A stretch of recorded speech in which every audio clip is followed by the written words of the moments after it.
Hey, Hey, how you doing? I'm okay. All right. We're all live, kind sir. Go right ahead. All right. Well, welcome to the Writer's Wordshop. My name is Nathaniel Gadsden. Of course, this is Brother Reverend Chris Thomas. He's the owner of The Voice, 17104 Harrisburg, and this is the platform that brings us on every Friday night.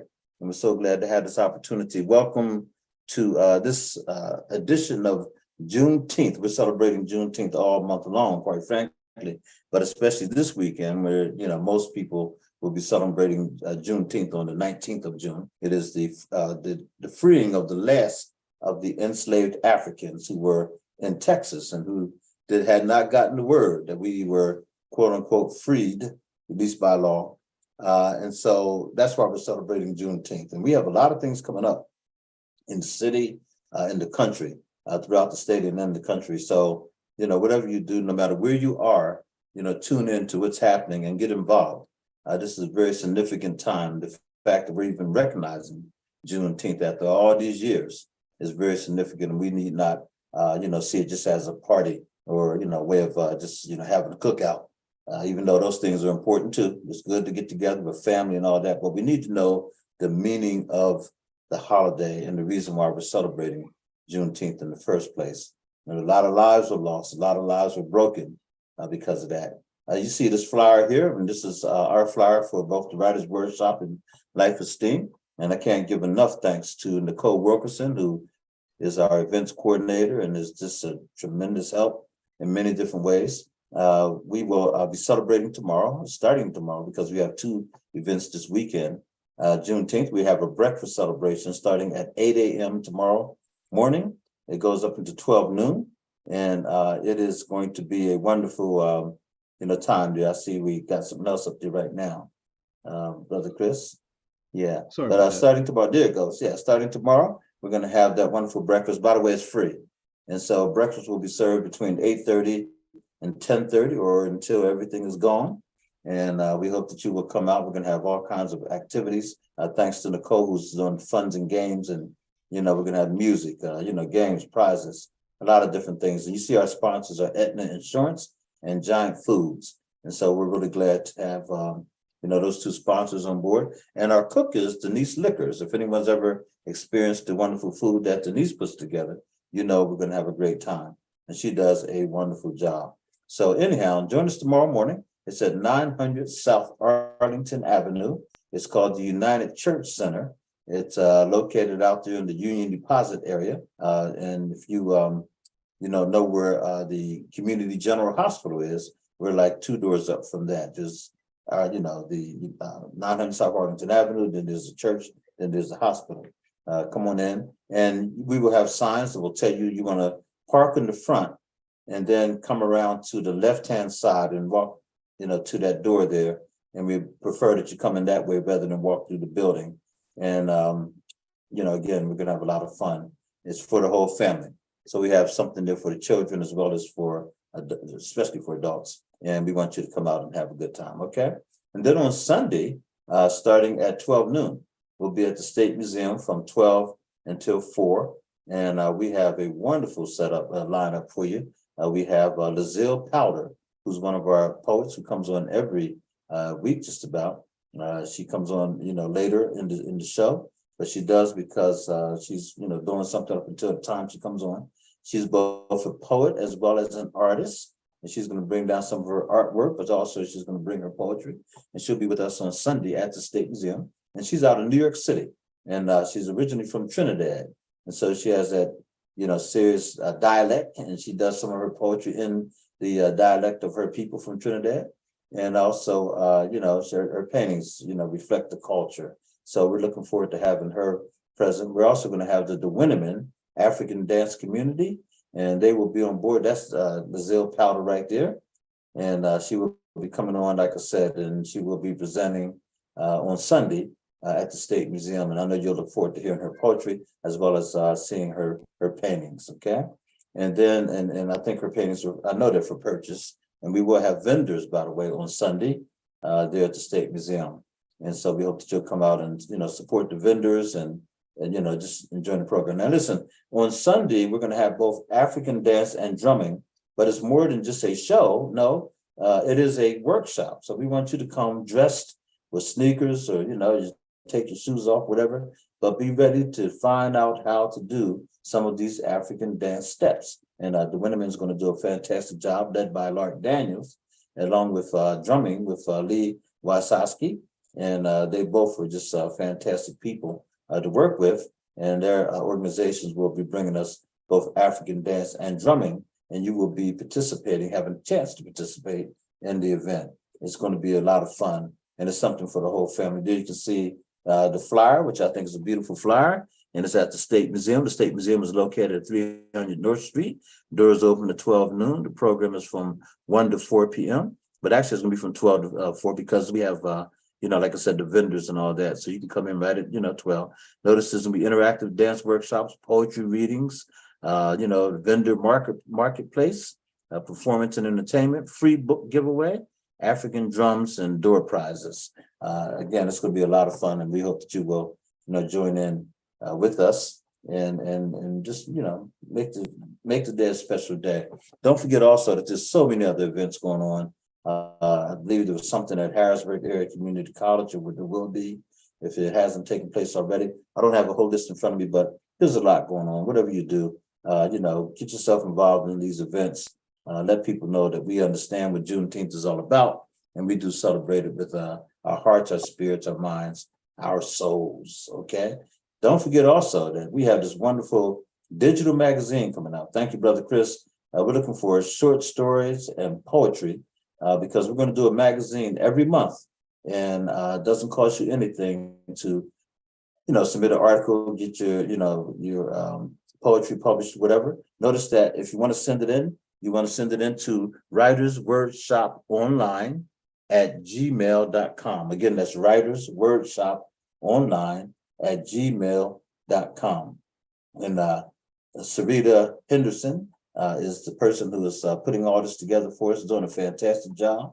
And we're just happy to be able to have a magazine that will allow writers and poets to be published. And we're looking for articles, we're looking for poetry, announcements even, and you have an opportunity to advertise. And we expect to send this out all over the place. We want to have so many people like it and share it because it's a free magazine, it's online.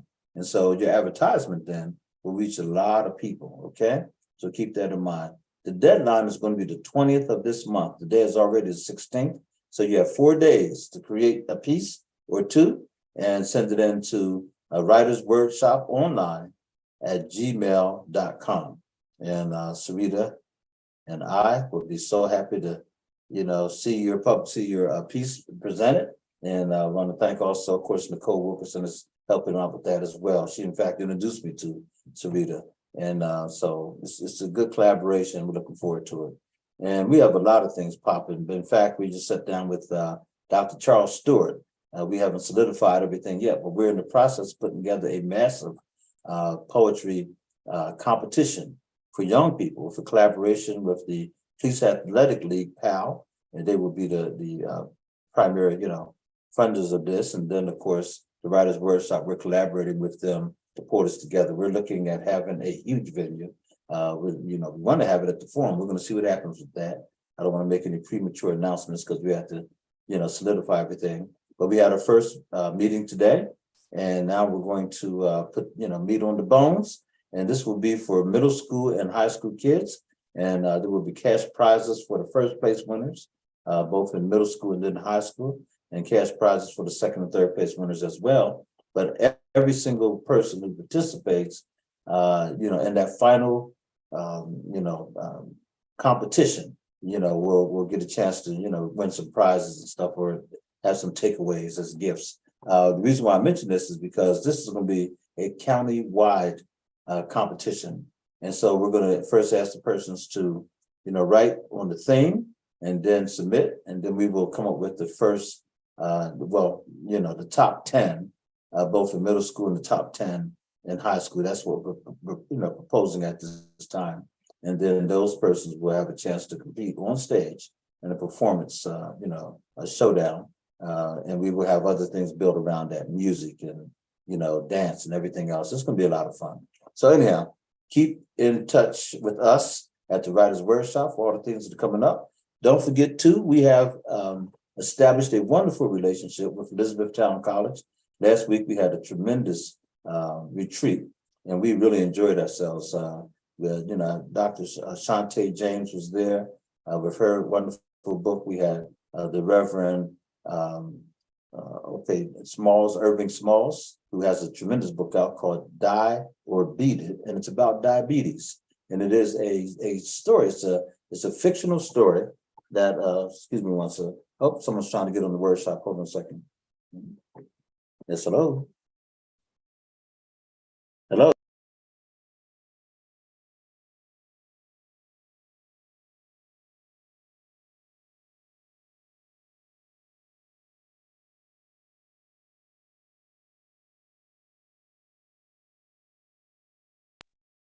All right, I thought there was somebody trying to get on the Wordshop, and it was not. I'm sorry about that. I told people to call me, and then we'll make sure that they get the proper, information in terms of getting on.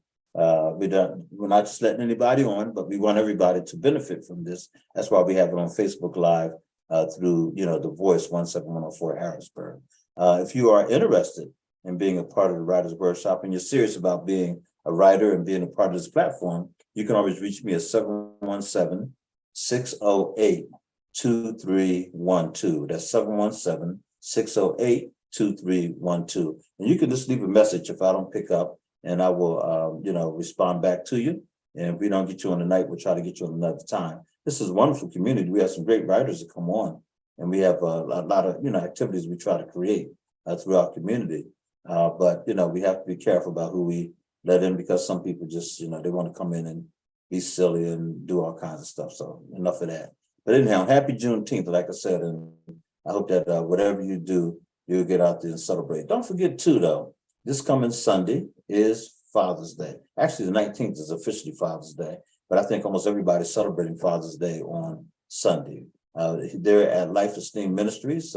We're located at 3600 Vartan Way on the second floor of that wonderful, magnificent church building that's owned by Living Springs Redeemed Christian Church of God with Pastors Tunde and Yanka.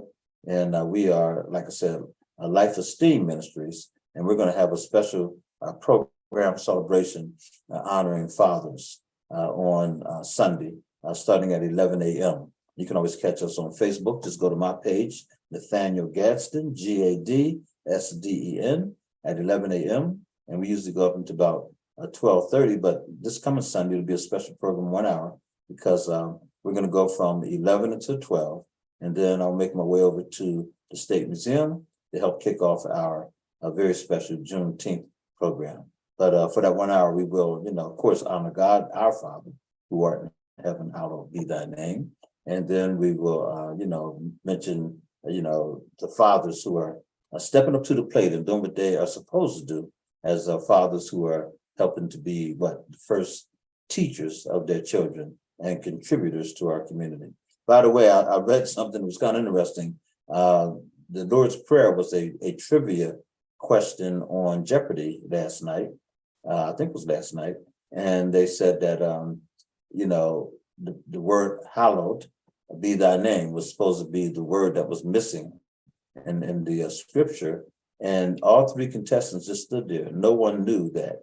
They didn't know the Lord's Prayer. And so people were just reacting to that. What? And so a lot of ministers and other people are saying, we have really got to do a better job of teaching, the Bible, and teaching our tenants that, for folks, adults, three of them stand there and not know that, the word was hallowed be thy name, was just kind of shocking to a lot of people. So, yeah, we got to step it up. Don't think for a minute that we don't have work to do. We do.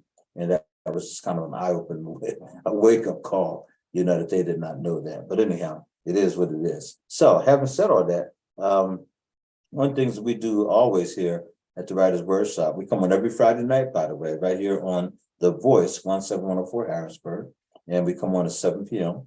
And again, you can be a guest if you have a book or anything that you want to come on and promote, feel free to do so. In fact, we have a sister who may join us tonight.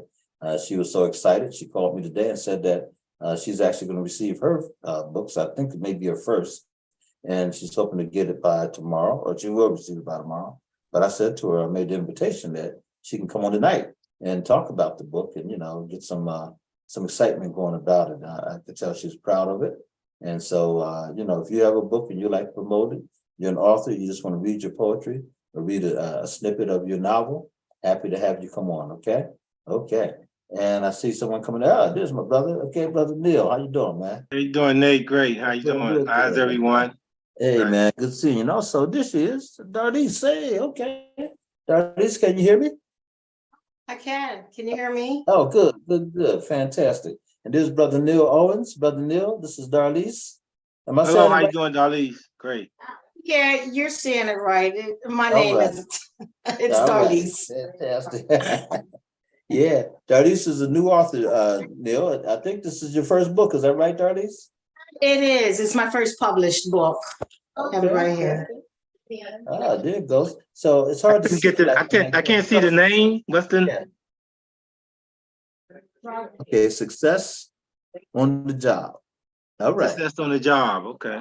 Yeah. It's Success on the Job for Developing Young Heroes. It's a book for youth and young adult, as well as entry-level employees or people who just need a refresher on how to be successful at work. Okay. Tell us a bit about it. Be our special guest tonight.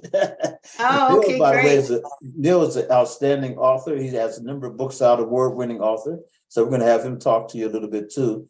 But tell us Okay. about the process, the book, and everything. Okay, thank you. The process was getting it.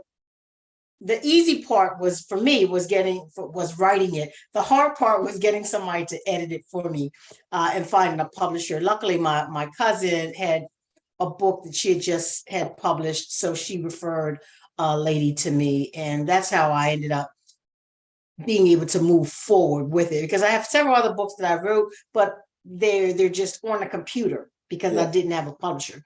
But this book, I was inclined to write it because I retired from the military after 20 years of service. Mhm. And I took about 1.5 years off from working after the retirement. And then I decided to go back to work, which was right before COVID hit. And I got hired in the middle of COVID. Mhm. And I started working for someone that was a younger lady. And she, in my mind, had some challenges with interpersonal communication and professionalism. Yeah. And because she was the supervisor, there wasn't much I could tell her because she was the boss. And I had no desire to be in charge of anyone because I had already, did my time in the military. I just wanted to work and, go to work and do something. But I became stressed out and I had to do something with my stress. So one day I came home and I wrote, the book has 4 parts to it, and I wrote one of the parts in one day. Wow. And I sent it to the publisher and she said, "This is great. I feel like you have more. Can you give me more? Because I want to have enough information to be able to produce a good book." So the book starts out talking about the employee, and then it tips from A to Z. And then it gives the manager tips. And then I go into public speaking because interpersonal communication is important. That's So right. I talk about public speaking because some people have that fear. Yes. They do not want to speak in public. They're just challenged with it. So I talk about it and I give them tips on how to overcome the fear. Overall, if you follow these tips, it will enhance and help the reader basically find out what their weaknesses are, their strengths, their weaknesses, and then overall it helps them with the development of their character, which is the last chapter, character development. All right. So that's pretty much what it is, and everything is based on personal experience, graduate level education, and military training. So I had to put it all in writing so that I could help someone. So it's a self-development book for Fantastic. Congratulations. Now, when we talked earlier today, you mentioned that you'll be receiving your books tomorrow. Is that right? Correct. Yep. All right. Yes. Now, is it available on Amazon? It is available on Amazon, but you can also get it on lulu.com. Okay. And I'll put that in the chat, but Good. because a friend of mine I told her, I was like, the book's available on lulu.com. She ordered it Monday and she got it, she got it like Wednesday or Thursday, really quick. Wow. Wow. So I don't know what the turnaround time is on Amazon, but I know lulu.com, which is where the publisher posted it. They're the ones that's producing the books. Okay. They're getting it out really quick. Fantastic. Do you mind sharing who the publisher is? Yeah, it's Doc Publishing. Dot Publishing. And Okay. Doc, yeah, DOC Publishing, and that's on the front of the Okay. book also. Okay. And I had the graphic design for the cover is Starving Artist. He's on Facebook. He has actually it's my neighbor, but he has his own business, Black-owned business, where he does pretty much everything. He did the business cards, he did the cover design.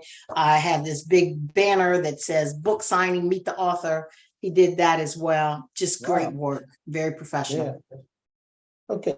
Now, where are you located? What city are you in? I'm in Maryland, but I grew up in Harrisburg, so I'm always back and forth. Okay, very good, good. Yeah, we have a lot of people, of course, that listen from all over, and we always like to, promote different ways of, getting your stuff out there. So knowing who the publisher is and knowing, the graphic designer may help somebody else along the way. So this is great stuff. Fantastic. Thank you for having me. Yeah. Yeah, no, thank you for coming on. I appreciate you telling us. And you basically your book is retailing for? It's $25, and then I don't know what the shipping is. I think the shipping is like $4.95 on lulu.com. I don't know what the shipping is for Amazon or Barnes and Noble, because that's where you can also get it to. Good. All right, fantastic. Well, much success. I hope you'll stick around because we'll talk more. And if anyone out there has a question, for Darlise, feel free to put it in chat, whatever, and we'll try to answer those questions for you. Okay. And Neil is a novelist, and he is written, like I said, a few books and is working on something now. But Neil's also won awards and all that. So Neil, did you have any questions for Darlise, or would you like to talk about, let Darlise know what you are doing and how you've published your books? Well, I like that she added that public speaking component into her book, because that's a very, very important part. I would think in success in the workforce, you definitely need to have that public speaking ability. Yeah. That's extremely important, because no matter what level you are as far as in the job, you get the opportunity to speak publicly, you can impress people right away. And you can find yourself being promoted and looked at differently and everything else. Yeah, absolutely. So that's a good piece to have. But I self-published mine. I opened my own business, Owens Publishing, and I published through Ingram Sparks and also Amazon. Sometimes I use both, sometimes just one. Ingram Sparks pretty much carry it. You publish through Ingram Sparks. I mean, as far as getting it done through Ingram Sparks, you're everywhere. You're available in every bookstore wherever there is. Yeah. In the world. And through Ingram Sparks, you also have the opportunity to connect through the libraries. You have an ebook also. So that's a good piece. I'm familiar with Lulu, so I know that's good. But yeah, so I do that. And also Amazon, with Ingram Sparks, you're automatically on Amazon as well. Okay. I mean, that becomes automatic. And you can track your sales on Ingram Sparks as well. You can track what your sales are. You can do a daily tracking to see where you are as far as your book sales, all of that. It's interesting that you say that, Neil, because at our retreat, we have a writer's retreat, and we're getting ready to go monthly. We were doing it every other month, but down at Elizabethtown College, as I said at the top of the show, we had Dr. Shantae James, and she was talking about Ingram Sparks, and also Terry Martinez, who's a publisher. She has T-Dub Publishing, and they were kind of going back and forth talking about, the benefits of being on Ingram and, Amazon. And I remember I've heard of Lulu as well. And also we had Irving Smalls, who's an author as well. And he has the book Die or Beat It, which we're all reading. And it's about diabetes. It's something he knows a lot about. So anyhow, but good stuff. So I do want to invite all of you, by the way. And one of the things we tried to do, Neil, was we were trying to get on, we had the trouble with, what is it called? The Wi-Fi. We were trying to make this thing live and all that kind of stuff. But I did discover that I was able to interview Terry Martinez. And so we did have Facebook Live, so we need to work on that. But I wanted to have it where we would be able to interact with you, if you wanted to come on. So when we have our retreats, you could be anywhere in the country and still, or anywhere in the world, really, and still be a part of the retreat. So we're going to work on that to make sure that that happens. I do want to say also that in November the 2nd, we've put it down. I think that's a Saturday. Maybe make sure here, November the 2nd, we're going to have a special retreat at Harrisburg, Penn State Harrisburg University here in it's really in Middletown, but it's, we call it Harrisburg. But anyhow, we're going to do that along with Dr. Shantae James, who, by the way, also is an attorney, really impressive sister. And so, that's Saturday, November actually, we keep saying the second. It's the second, maybe she's saying the second Saturday. Okay. But anyhow, that would be the 4th, actually, unless she was saying the second Saturday in November. Maybe that's what it was. But anyhow, I will tell you more about that as we get closer to that time. And we're going to get, Penn State students involved and Penn State faculty. Same thing with Elizabethtown College. They want to bring their people in as well. And anytime we do these things, by the way, they're all free. They're free. And Darlise, we'd like to have you come down and actually do a workshop on the topic. The same thing with Neil. We'd love to have you, be able to beam you in if you can't come into Harrisburg and have you speak, because, that's so easy these days with computers and Zoom and all that kind of stuff. We can make that happen. So, yeah. Yes, indeed. That's great. Thank you. I'll definitely come. I would love that. Thank you so much. Fantastic. Yeah, we'd love to have you. Absolutely. In fact, we've had some very successful retreats, with the guest speakers coming in and that kind of thing. So, that's one of the things. Did you want to do a little excerpt from your book? And Neil, would you like to maybe just do an excerpt from your book so that at least can get a feel for some of the work that, you're doing? And I have a poem here I want to read. By the way, one of the things we do every Friday night, thanks to Brother Chris Thomas, who is the, like I said, the owner of this platform, along with his wife, Melissa, he brings up 4 videos for us, at least, that we show that's spoken word. And so we're going to go to one of those in a few minutes here as well. But Darlise, I'm going to start with you, if you don't mind, just sharing a little bit from your book so we can get a feel of it. Yeah. Sure, no problem at all. So I think I'll go to the chapter, since Neil mentioned the importance of public speaking. Let's see what I can read on that. Give me 1 second right here.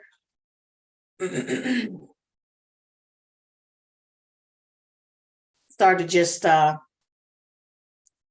open it up and pick a page, but sure, absolutely. By the way, what branch of service did you serve in? You mentioned you were in the military.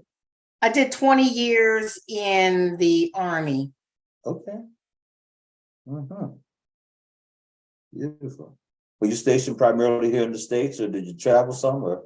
I've been all over. I was actually in the first Gulf War, and was in the first Gulf War, and I've been all over Germany, just all over. I spent 5 years in Japan, but during that time I was a civilian. Okay, so I'm just going to read the introduction, just a page, the introduction, public speaking help for heroes. And anybody can be a hero. So it's not limited to soldiers or military folks, but we're all heroes in our own way, no matter what our platform is. So public speaking help for heroes. Communication is a part of life. Conveying a message may be expressed in sign or body language, in braille, written communication, or verbally. Employees must speak directly with people unless they have a job as a blogger or some type of virtual position that requires minimal talking. Jobs which may require less talking, such as a kennel attendant, a mechanic, or a driver, will communicate through various means. A tractor-trailer driver will pull up to the loading dock, unlock and secure the rear cab, digitally sign some forms, and return to the truck. The loader will place items on the back of the trailer and may signal that everything is good to go by the 2 thumbs up symbol, or maybe even through electronic measures. No words are expressed during this phase of a driver's job. Symbols and images were used in ancient times as one of the first forms of communication. Ideograms were also used to determine location. Today, ideograms are widely used in buildings. When you see a cigarette with a red circle around it and a line going through it, such image sends a message to your brain to let you know smoking is not allowed. Symbols are used on roads to caution you of left or right turns. No matter how a message is delivered, I honestly believe we can all agree that communication is a vital aspect of life. A vital aspect of life, excuse me. Mhm. A key to effective communication is making sure everyone understands. You can talk, and people will hear you, but they may not really listen to your words. Giving out information is particularly important, but are you really getting through to people with simple dialogue? That is the question. The late Nelson Mandela, political leader and president of South Africa from 1994 to 1999, once said, "If you talk to a man in a language he understands, that goes to his head. If you talk to him in his language, that goes to his heart." One should articulate with business acumen in a professional setting, but some people are truly benighted when it comes to this talent. Using good old-fashioned English, jot down your thoughts on public speaking and prepare to receive tips that will help you with an interview, a public speech, or everyday conversation. Speak well, speak from your heart, and always speak the truth. Then I have a section here which says, what are your thoughts on public speaking? And it allows the reader to jot down whatever they choose to jot down. Very cool, very cool. Pretty Very much good. it. Yeah. Uh-huh. You know, the one part that jumped out to me when you said, you know, you can speak to a person, they may hear you, but do they really understand what you're saying? And I Right. think a lot of times it just sounds like blah, blah, blah, blah, you know, Right. and people are looking at you and they look like they're attentive, but their mind is totally somewhere else, you know, because you're Right. speaking at them rather than speaking to them. That's good, very good. Yeah. And you say you were from Harrisburg originally, right? Yeah, I grew up in Harrisburg. I went to William Penn, Harrisburg High, class of 85. Now, see, there you go. You went to William Penn. There it is, right there. I came out in '69. By Okay. the way, at Yeah. William Penn. But that's great then. So you say 85? 85, yes. Were you a Votecher? I was in DECA, Distributed Education Clubs of America. Yeah. So I was yeah. all about the marketing and That's good. retail and everything like that. So Mhm.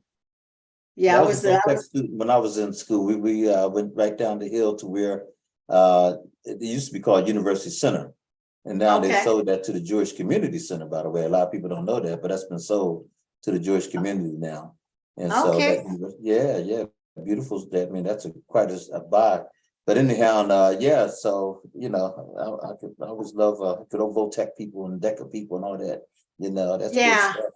I Yeah. heard they were getting ready to tear the building down though. Tearing it down. I couldn't believe it. I'm gonna Yeah. go up and chain myself to the pillars and tell them they can't do it.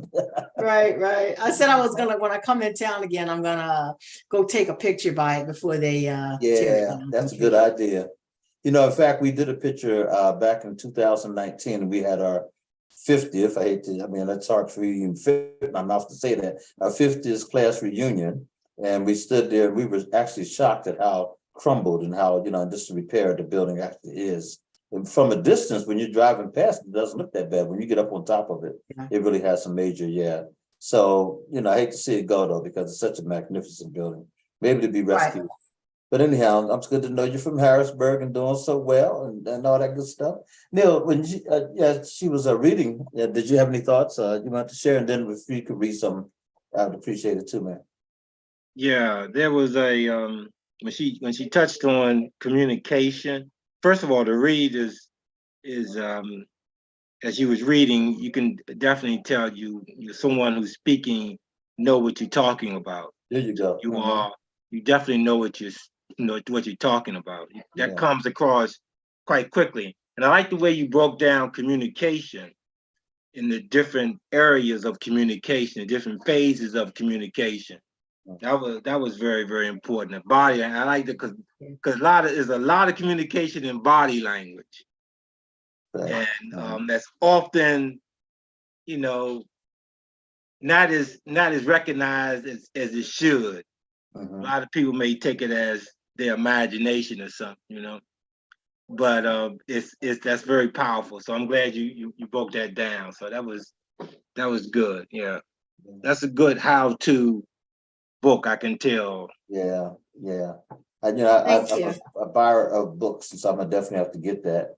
And because we do work with a lot of people, and a lot of different programs we have and everything, and that's sort of a lost art for some of our younger people. I hate to say it that way. They just go into the workplace not quite prepared sometimes. It just is what it is. And I think they're so into this social media and everything else, which we all are.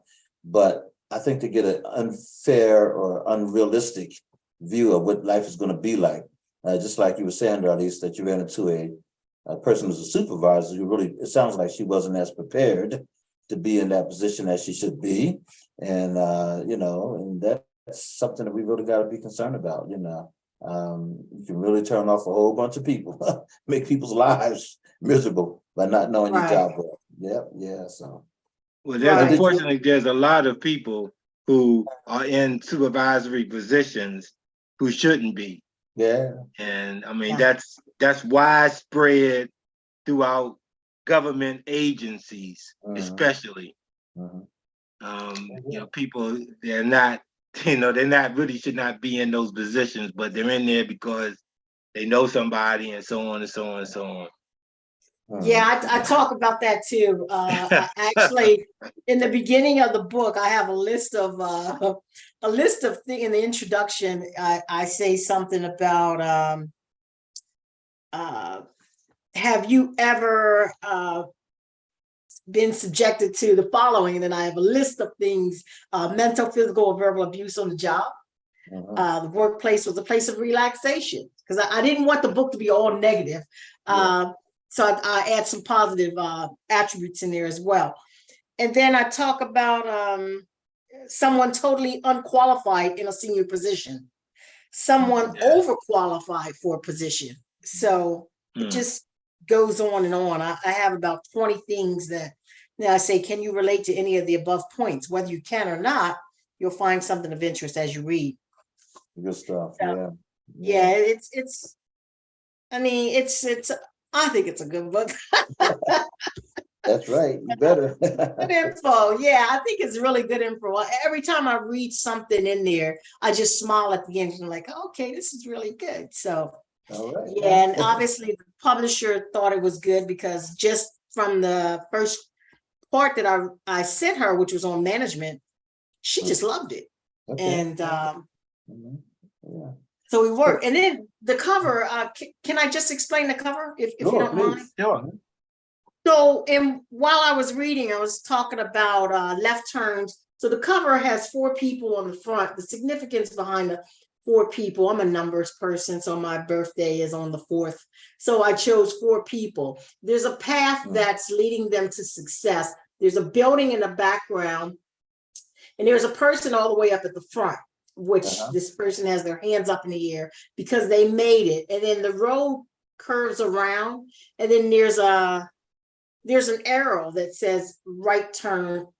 I think it's a left turn. But in the book, I mentioned how, and there's also a speed bump. You're going to encounter speed bumps in life. You're going to go left. You're going to have to decide if you have to go left or right.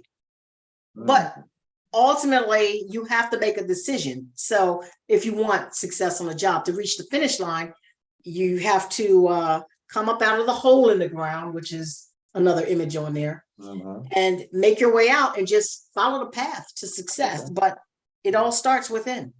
That's good. That's real good. Yeah. Yeah. Thanks for explaining that, because sometimes, you see a cover or anything, you say, I wonder what that's, so it's always good to know. And then it means more to the book itself. Yeah. Right. There's subliminal messages. The tree is actually a money tree. Okay. All right. All right. I like that. Do this here. Let's break up the and then don't go anywhere. I'm going to have Brother Chris put on our first video for tonight, and then we're going to come back and continue to talk to Darlise tonight. And we're so glad Darlise Henderson, right? And we're so glad to have the author with us, as well as Brother Neil Owens. Neil, by the way, is in North Carolina, and Darlise is in Maryland. Yeah, and I'm in Harrisburg, Pennsylvania, by the way. And here we go.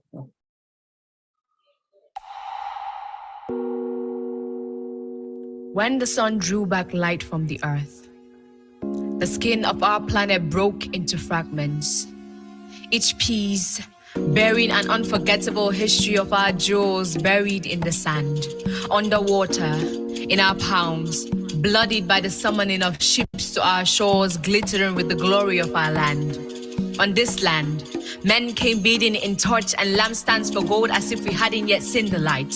As if Egypt wasn't Jerusalem enough for our emancipation, so they brought the Jesus of Lubeck to shore. Drowned our cities in fright, sent our kings to exile, and made us orphans to our land. But we never slumped shoulders or drowned in regret.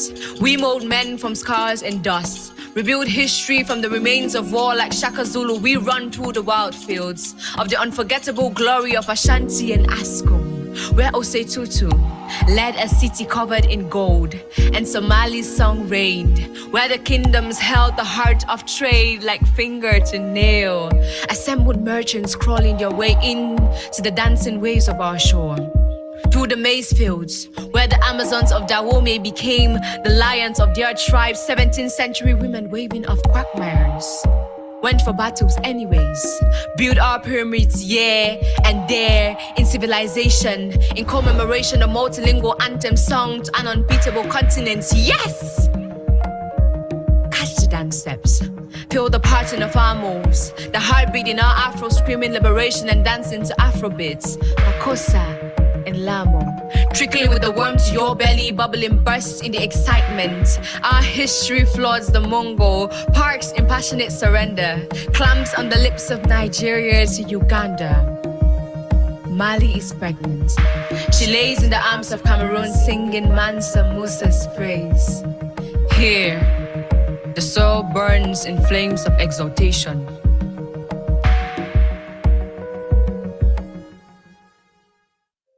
Beautiful, beautiful. Thank you. That's a good piece.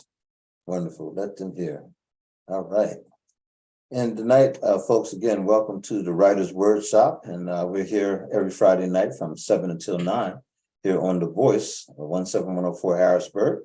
And we have a very special guest tonight, and that is Darlise Henderson, the first timer to the Wordshop. We're so glad to have her. A native of Harrisburg, PA, now living in Maryland. And of course, our brother Neil Owens out of South Carolina, the novelist. North Carolina. Yeah, North I say Carolina. South again. I always say, man, I know you're North. I always say South. I don't know why. And actually, Queenie, who's not on tonight yet, and this sometimes I don't see Queenie, but she's actually on. She's from South Carolina, right? Right. And Darlise, one of the people you may want to meet is, you definitely want to meet Queenie Clem. She promotes writers, especially African American writers. And she has wonderful platforms and different ways of promoting your book. And she's promoted all mine. She's very, very good. And then there's Ella Curry, who also is out of, I think she's in Virginia. But anyhow, she's also another person that promotes a lot of, authors and stuff. So, welcome. Neil, did you have a piece you want to read tonight? I can read something from my second book, Mirrors of Life, Part 2, The Fight for Political Power. And this little piece is just to set the scene real quick. It's a story.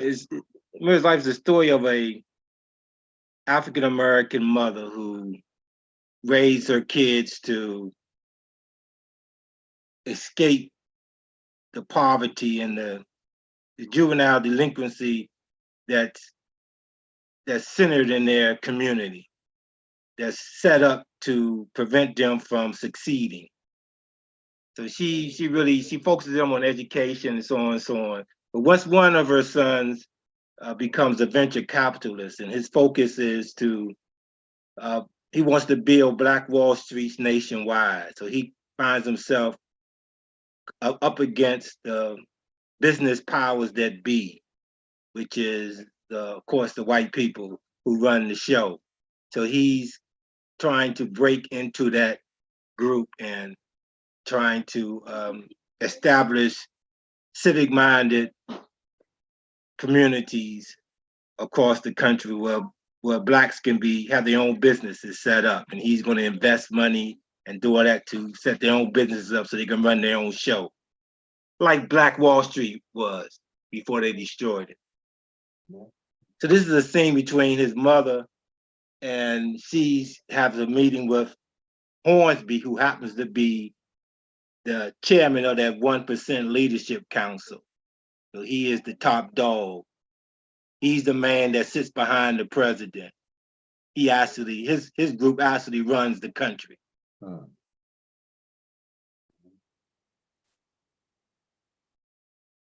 Yvonne sat in the middle of the 8-person semicircular sofa. Hornsby sat directly across on an oversized silk chair that matched the sofa. A mirrored glass coffee table separated them. He leaned forward, fingers arched on thighs. You look like a woman that doesn't tolerate bullshit. So let me be frank, I have a message for your son. He seemed to expect her neutral expression to change. When it didn't, he said, I'm sure he told you that we met. Yvonne kept her straight womanly posture and mouth closed. He seemed confused by her demeanor and leaned back. Your son is too ambitious. He's greedy. He's trying to get into my pockets. But before he can get into mine, he has to go through the pockets of those who count their dimes. They become very dangerous and uncontrollable when their dimes decrease. She gave him a wry smile.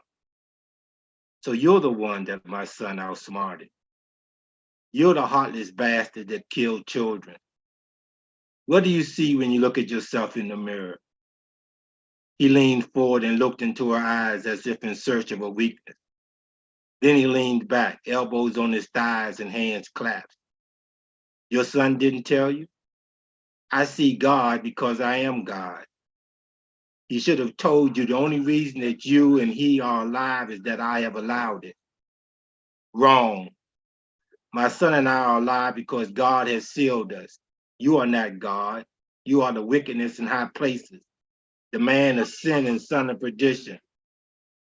You are the devil, Mr. Hornsby. Then you should fear me, because all power is in my hand. Yvonne calmed herself. Your power, Mr. Hornsby, is temporary. It's given from God to fulfill his purpose. His purpose? What is my purpose? She stared. I know who you are, Mr. Hornsby. Your purpose is to oppose the things of God and exalt yourself. Why would your God send someone to oppose him if he is almighty? Is he bored? He's not bored, just elected. Your purpose is to remove the unworthy. You exist to fulfill the scripture, evil shall slay the wicked. You are like the one sitting in the temple of God, pretending to be God, spewing strong delusions that people might believe your lies. Like your son, you underestimate me. Her eyes widened. We don't underestimate you. We know the only power given to the devil comes from God for his purpose. You have no power over us. You fear us. Hornsby rested his arms on his thighs. His hands were crossed in between his legs. Fear you? I don't fear you. You are nothing to fear. You're a smart woman, but still a woman. Your son is a smart nigger, but still a nigger. Yvonne leaned forward, both hands flapped on her lap. You know what I see when I look in the mirror? I see Harriet Tubman and Rosa Parks, women I would have been if I was living during that time. You should fear the Black woman. And why is that? She inched forward. Because what the Black man hasn't started, the Black woman will. And what the Black man doesn't finish, the Black woman will. His eyes narrowed. I'll stop there. Good stuff always, man. Yeah. That was great. All right. That was great. Thank you. Yeah. Every time he reads that, I'm like, okay, all right. And then he stops. He's trying to stop them. I'm like, wow. Yeah, I was into it. I'm up in it now. Good stuff, yeah. And I like the fact you set it up for us so that we can, properly know Right. what's going on. Yes, thank you. Yeah, I interesting. like the how descriptive you were, how he leaned where he put his hands, how he leaned into her eyes as if he was searching for something. That right there, gave me a complete visual of what was actually taking place, and how just the movements of their hand, just the whole scene was just set up. I was actually painting the picture in my head as you were reading it. I'm like, okay, I'm visualizing this, I'm seeing it. So you did a great job. I loved it. I can't wait to read the rest. Thank Yeah. you. Really good. What inspires you? What's your motivation? Well, God, because I was, as I tell the story, I wrote my first story in the 5th grade, but I never considered writing a profession. When I pondered my career choices. Right. But after 35 years of working with at-risk youth, I decided I resigned as director of operations for a organization, and I wanted to just fulfill my, to write, my passion for writing Right. stories and stuff. And it just came out. This is just time for me to do it, because if I don't do it now, I'm never going to do it. So Right. I decided to go ahead and do it, and that was it. This first book took me 5 years. The first book took me 5 years to finally finish it. Right. Second one, which one I read from, wasn't long, but both of them were award winning. The first one won 3 awards, Great. and this one I was just reading was finalist for the Best Book Awards in African American Fiction. Excellent, excellent. I love it. So I could feel the passion in the writing, because I have that too. So I think, and I'm a new published author, but like you, I've been writing. I don't want to say all my life, but for a long time, because when I can remember being in the 7th grade at the middle school in Harrisburg. I would write in class, I would write short stories, and my friend, a girlfriend of mine named Teresa Harper, she would always say to me at lunchtime, "What did you write today?" And I'd give her my little short stories, and she would read them, and she would tell me, "You should write. You should send your stories off to," back then it was a magazine called, you guys probably heard of it, Jive Magazine and Write On. She wanted me to send the articles to them, and I never did it. And I just didn't do it. As I got older, when I joined the military, I'd come home and I would always ask my mom, may she rest in peace, questions about her life. And she would always say to me, "What are you going to do with this information? Are you writing a book?" And I actually, at that time, I wasn't thinking about writing a book, but I started the book on my mother. She's passed on, but I did start the book. That's a project that I have to finish. So I can relate to the taking 5 years to finish. I can relate to that. I can relate to the passion that exudes through your writing. And once upon a time, I wanted to be a news anchor. So I often found myself interviewing people, asking them questions. People would say, "Oh, you ask so many questions. Oh, you're nosy." It's not that I was, or you're newsy. Not that I was nosy. I just, that's just who I was. But I turned all of that into my passion. And everything that I've ever learned or heard, or I just put it in my writing. I just get it out of me and I just put it on paper. So I get it. I could definitely hear the passion in your pen, because that was great. Yeah. That was great. I love it. Yeah.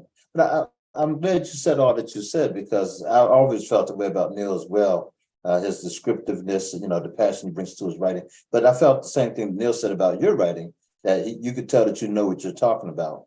And your writing was descriptive as well, very well put together, even though a totally different genre, you know what I mean? Right. Cut corners, yeah. Sometimes when we write, some writers write and they cut corners instead of really, being descriptive and investing in it. They just say it. And it's like, okay, but how could you have said that, really capture the imagination of the reader. We had a workshop once, I mentioned this 1,000 times, when the what's the name of the movie? The book was Madison County, something to Madison County. And I Right. think it was Clint Eastwood or Meryl Streep? I don't know. Somebody was in that movie. And they take pains in the book to describe a hummingbird outside of a window. And the person who brought it to our attention said, let me read this to you. And then she asked the question, was that necessary to put all that in the book? I mean, what did that have to do with this scene? What does that have to do with the story? You know, but the writer was so descriptive and it captured your imagination so much that I thought, yeah, it certainly had a place because it was consistent with the way the writer was writing that story. You know, it was very, he was telling you everything that happened, you know, so that you would really understand the fullness of the movement. Now, a lazy writer is not going to do all that. Let's just be honest about it. And it's going to get right to it. So anyhow, I just thought it was fascinating, you know. Good stuff, good stuff.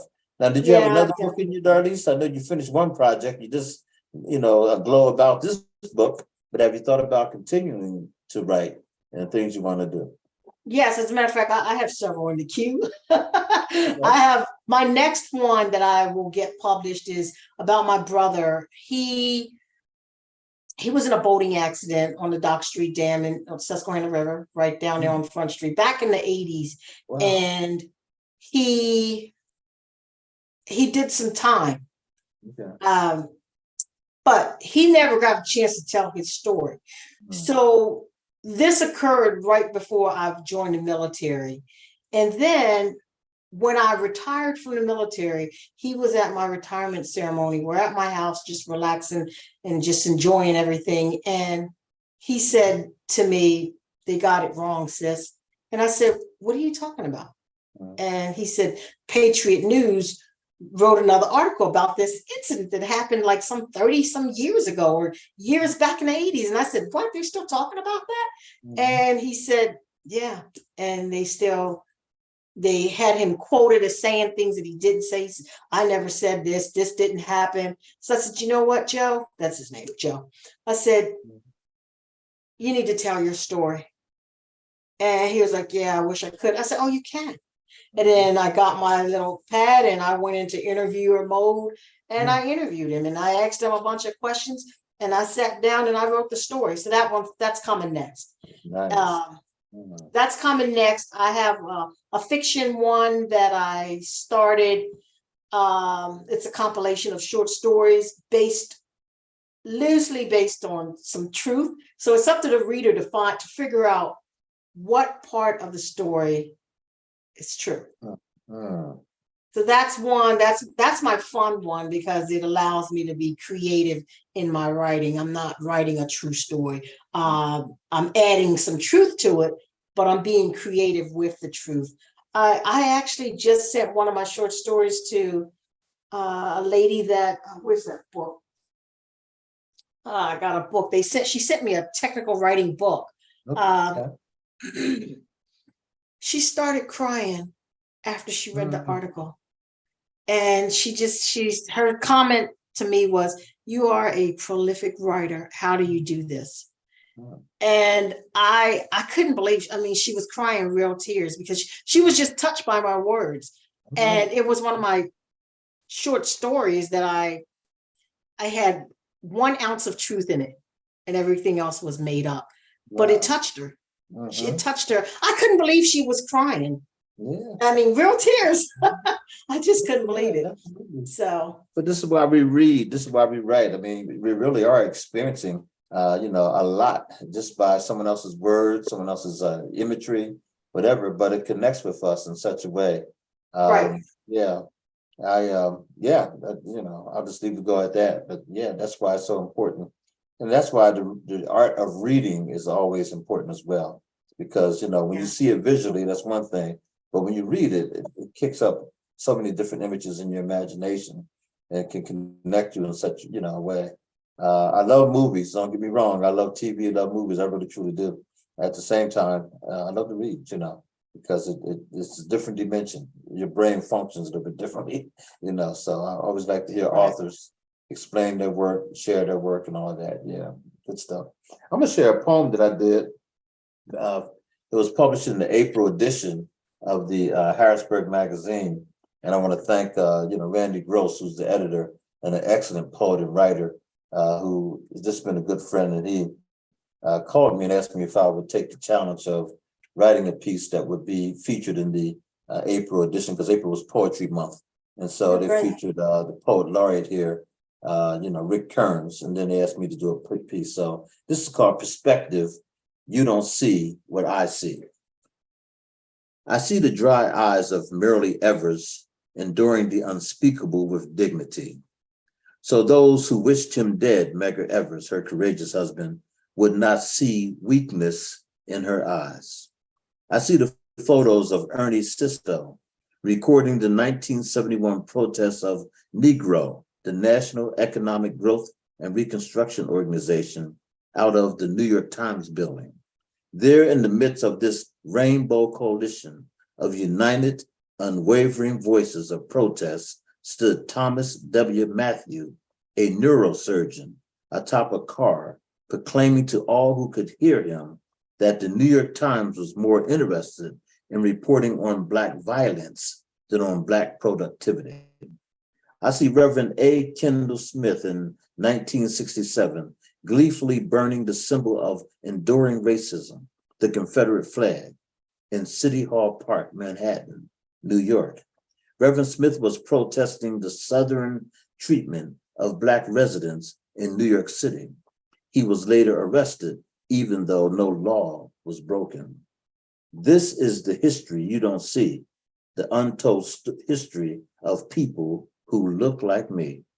I see the heart of Tyrone Dukes, the Times photographer, who had an eye for Black excellence. They're walking the sidewalks of Harlem, white skirts and blouses, white head covering, sisters from the Nation of Islam, escorting young sisters in training to their Muslim school and mosque. Respect, intelligence, dignity, and purpose on full display for all to see. Duke saw what you can't see because you want to squint at history when it comes to people who look like me. I see Bessie Wright, the Benedict College, and Mary Leach of New York City, workers in a pilot program called Domestic Peace Corps. In 1963, they were among 27 volunteers dispatched to Harlem that summer to work in a number of different roles at hospitals, schools, churches, and senior centers. This program led to the creation of a national service program called Volunteers in Service to America, or VISTA. American history, world history, Black history, call it what you want, because it's just history I see, the history of a people that look like me. Oh yes, people that you don't seem to see unless you're talking about poverty or slavery. And the greater tragedy just might be, there are too many people who look like me, who only can see what you can see. Determined to deny their identity, they pretend that they don't look like me, and they don't even know it's a tragedy. My God, they don't even know, not knowing their own beauty and history is a tragedy. This has been the reality in plain sight for all to see. A matter of perspective, it must be that the teller of the story creates history. So I guess it's left up to me to speak truth to power from the perspective I see. My question will always be, will you listen? Will you listen? Will you listen?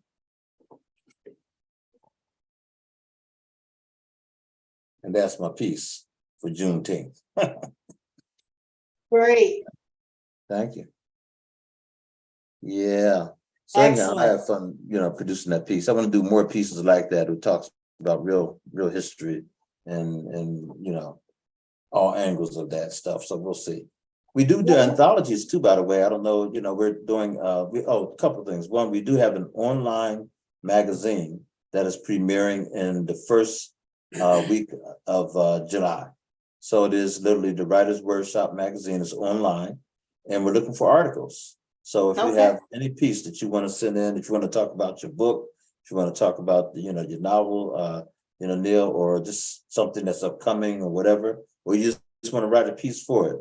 Now, the deadline every month will be the 15th of the month. This month, because we're just starting out, there's a flyer there. we're going to extend it up to the 20th. And when you write your piece, you can submit it to Writers Wordshop Online at gmail.com. Writers Wordshop Online, all one word, at gmail.com. And the Okay. sister that's putting it together would love to hear from you. And we're looking for articles and, poetry, just anything that you think is germane. And it's open to everybody. It's not just a black thing. It's an all writers thing, just to let you know. Great, So, great. I love it. yeah. So any and everybody, if you're interested, please do. And we'd love to have you, be a part of that. Okay. Yeah, I sent in a piece. Say it again, Nathaniel. I sent in a piece. Yeah. Oh, you did. Go ahead, man. All right, appreciate you. Good. Send in two. That's good, man. Appreciate it. Darlene, I'd love for you to send in a piece. Anything you like to. Yeah. I may send in that short story that made the lady cry. Oh, There that'd you be go. fantastic. Please do. That It's would a be short excellent. story, yeah. And then Yeah. folks can figure out what part of it is true. Because there's one piece of truth in it, but it's actually I think that one has 2 ounces of truth. But Wow. yeah, I may send that because it Please was do. Oh man, I'm actually excited. great. I hope you do. I want to Yeah. read that. So that's great. And I'll say that to anybody that's listening here on Facebook Live, check it out and see what you have. If you would like to submit something, we're inviting all writers of all genre, to send things in. We haven't even established any really major guidelines or anything like that. We don't do gratuitous profanity, just things that come in every now and then. We don't mind that, but we don't want something that's, like some people do erotica. We're not necessarily interested in erotica, I'll say that. And some people want, but what we are looking for is just a good platform for writers to express themselves and to share with one another. So, and we do invite even young writers. That's the reason why we do put some parameters there. We do a lot with youth. In fact, let me mention one more time that we are working hand in hand with the Greater Harrisburg Police Athletic League, which is called PAL. And we have a major contest coming up for all school districts in Dauphin County, Pennsylvania. And so it's going to be countywide. And we hope to have a big platform like the Forum building here in Harrisburg. If anybody knows the Forum, it can hold a good 1,800 to 2,000 people. And it's a wonderful facility. And so we want to put the kids on the big stage and build a nice program around them. We're giving our cash prizes for both middle school and high school kids. They're going to compete in their own, separate divisions. And we intend to have some outstanding writers like the writers we have on the night serve as judges and, that kind of thing. So it's going to be a big thing. And also we're going to create an anthology based on the youth writing of the youth, poetry that night. So, yeah, for that, from that event. So to know more about that, we'll tell you more as we continue to put meat on the bones. We just had our first meeting today, and the co-workers and Dr. Charles Stewart, who's head of the PAL program, brother Jimmy Jones. I don't know if do you know about Jimmy Jones, Darlise? I do not. He was before your time, but Jimmy Jones went to John Harris High School. And back in the day, like 1968, he was literally the #1 rated quarterback in all of the country. And he ended up going to USC, and he would have been, a lot of people projected him to be the first real starting African-American quarterback in the NFL. But after finishing 4 years at USC, working with, he handed off to O.J. Simpson, to Sam Bam Cunningham, to Lynn Swann, all those guys. He was drafted as a defensive back.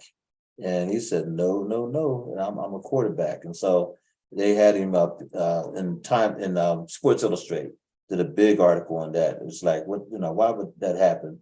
He ended up going to Canada and he won their Super Bowl there called the Grey Cup.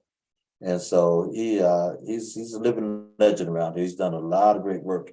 He's the Reverend Jimmy Jones, and he works with youth a lot, and still going strong. But anyhow, we had a meeting with him today, and he was part of the conversation about this youth poetry thing we're going to do. So it's always good to see him. So anyhow, yeah, there's a lot going on. We hope a lot more to happen. And we always invite people to come in and be a part of the energy, We're open to ideas and, different ways of doing things. I just saw something that I want to jump into, and I'm going to contact, it's called Scott School. It's an elementary school. And I believe it goes Well, I think they go up to 8th grade here. They call them elementary, but I think they still go up to 8th grade. And now, to make a long story short, there's an organization that is producing kids' books written by kids for kids. And a young lady from Wow. Scott School had her own book published through this organization, and she was doing a book signing at the school, and they really did a big thing about it. Oh, wow. I was really impressed with that. And so we had the same idea years ago. My wife and I we always went to the Harlem Book Fair. We used to never, ever miss, and we haven't been in the last few years here, but I hope that they continue to have it even beyond the pandemic. But at the Harlem Book Fair, there were 10 students, I believe, from Boston, Massachusetts, who were in a similar program, and they had all written books. And I mean, they had the ISBN numbers, the whole 9 yards. If their book was on the shelf in the bookstore, you wouldn't tell the difference between them and a book written by a more seasoned author. And so they did great editing and all that kind of stuff. The kids went from, A to Z in terms of the publishing process and all that. So the books were very impressive, and they were selling their own books, and we bought all 10 of them just to support those kids. And I always said I was going to bring that to Harrisburg and didn't do it. But even though we did have anthologies that included youth, we never just had a specific book or publishing arm just for the youth themselves. So that's something that I want to put on our radar. This guy, I'm not sure where he's from, but I was pleased to see what he did. And I think more students could benefit from that. So we're going to try to step into that arena, Yeah. Once again, don't forget it's Juneteenth, everybody. It is Juneteenth. Get out there and support those organizations. We have a breakfast tomorrow, and that breakfast is at 900 South Arlington Avenue. It starts at 8 o'clock and goes on. Breakfast will be served between 8:30 and 10:30. And we have all kinds of games and activities lined up. And we want you to come out and be a part of that. It's a wonderful facility. We're going to be down in the lower level, and it's called the dining area. So when you come, park in the front of the building, and then just walk around to the left, and we'll be down there, doing our thing. And it's a wonderful building. There's other agencies in there. We don't want anybody just tracing through the building. That's why we're telling you how to get in. But it's all free. The dinner's free. There's one of our presenters. She's going to be here on Sunday. Lazille Powder, how are you? We're looking forward to having Lazille down at the State Museum on Sunday between 12 and 4. And she's coming all the way from New York City, and by way of Trinidad and Tobago. And she's going to bring her paintings as well as her poetry. She's a prolific poet. So we're going to. How you doing, Lazille? I'm good. I'm Okay. good. Excited. Yes, on tonight. We hope that she is now going to be a part of the Wordshop permanently. We have just extended her a permanent membership for life. And that is, of course, our author, who happens to be Darlise Henderson. And Darlise is in Maryland, but she's originally from Harrisburg. And Lazille is literally from Trinidad, but she is now in New York. Are you in New York City, Lazille, or Manhattan? New York. New York. Long Island. Long Island, New York. Yeah. Very good. And of course, you see Neil. Yes. Hey, Hi. hey, hi. Hope to see you there, Neil. Where unfortunately, I won't be there on Sunday. Yeah. Sunday. Yeah. Uh-huh. Yeah, we'll be catching up. We will be seeing each other face to face. That time will come. Yes. Yeah. Yes. Absolutely. Well, I'd like to get both of you up, all three of you up to one of our writers' retreats once, and really have a time when we can all meet, sit down, break bread together, and write, and also share our writings, for a full day. So we have 2 universities that have extended wonderful opportunities for us. Elizabethtown College, they actually have a house called the Bowers Writers House. There was a husband and wife who literally donated a house dedicated to writing at Elizabethtown College, and we've been there many times, and it's a wonderful facility. They really keep it up nicely. And then we also have now extended to us Penn State Harrisburg sometime in November. We'll tell you more about that. Thanks to Dr. Shantae James. Dr. James is a great writer. She has a book out called Murder. She also has a textbook that she's written too. But anyhow, yeah, she's good. So, Lazille, we've been sharing tonight, and I know you always come on around this time. I know you're just getting off of your appointed duty. But if you have something you'd like to share, writing, reading, tonight, if you could. Yeah. Okay. Would you like to do that now, or take a couple minutes? Okay. Let me see. Okay, this one I I have it in scrap. I wrote it today, but I just didn't get a chance to type it out as yet. It's called Shallow Breaths. Shallow breaths is like almost drowning and trying to catch that straw while being pulled down by society as the currents of life slap you with hands so real from frenemies that clap and give a standing ovation as they stand in your head, making sure you sink and mark for dead while you struggle to breathe. Shallow breaths. When the fridge is empty because the food ran out, as they got legs and left, as baby cry with open mouths wide, can't speak, can't smile. Shallow breaths. To be Black and proud and say it, to believe it, then tension rise. You try to survive, not being shot at or crucified as you run for your life, but you run to your grave. Shallow breaths to see yourself mistreated, depleted, and sometimes deleted by friends that stab you so hard in the same spot. It don't have to be in your back. Sometimes it's in your face as shallow breath takes place. Shallow breaths can catch you by surprise like fireworks, and love can be eternal with a kiss. It makes the heart race, just one touch. It's like candy to taste. Shallow breaths. Wow. Thank you. You said yes. That was great. Yeah. Shallow breaths. Wow. Yes. You know, I got to ask, how did you come up with that theme, and where did that come from? I was listening to TikTok, and this lady was talking about the movie Waiting to Exhale. And she said she was all of these women.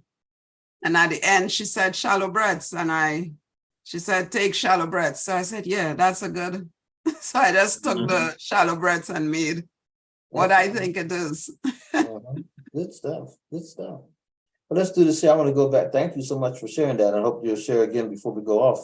It's time flies. I'll tell you, it's already 25 after 8. It didn't seem like, but I'm going to go back to Sister Darlise. But first, we're going to ask Brother Chris if he'll show us another video. The first one was just absolutely excellent.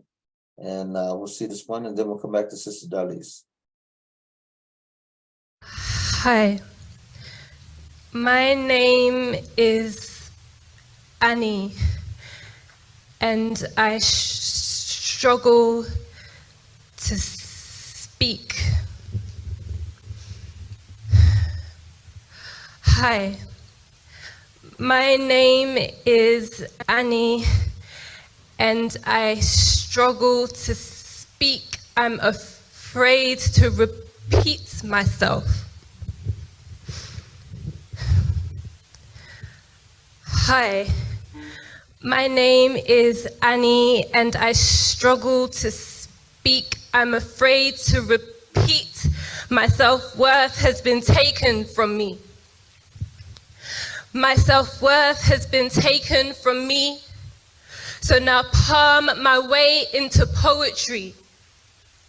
Thankfully, a blank space for me.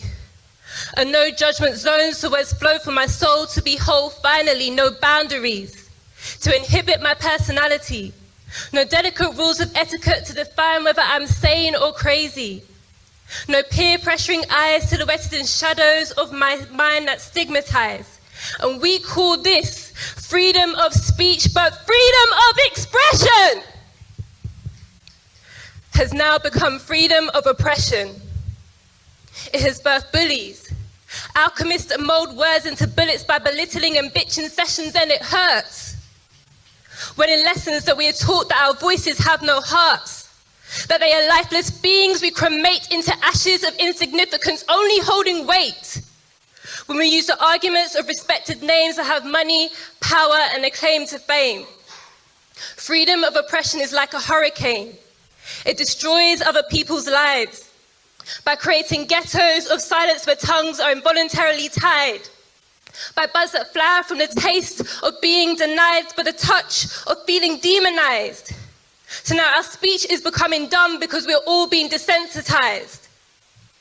But I remember when speech was meant to be a symphony of synonyms that synchronize our sides, and it was meant to flow streams of silver that were meant to slip, that were meant to slide lovingly off of tongues to emancipate one another.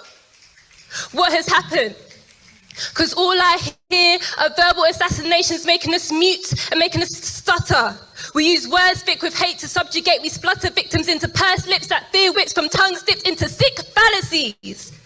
So don't tell me that freedom is part of our vocabulary when we send tweets that leech onto each other's inadequacies and post comments massacring confidence into quiet insecurities.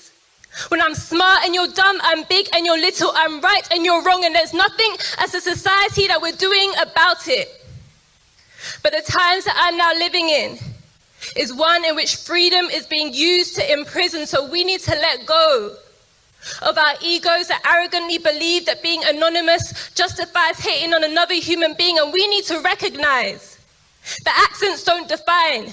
Your language may be different, but your speech is not better than mine, and we need to break systematic structures that build barriers in the way we write, the way we rhyme, the way we think and articulate our lives. They say our speech is free. So maybe that's why our talk has become so cheap. So hi, my name is Annie, and that's why I struggle to speak. Thank you. You wrapped it up nicely. Go ahead. That was great. Nice. Yeah, go ahead.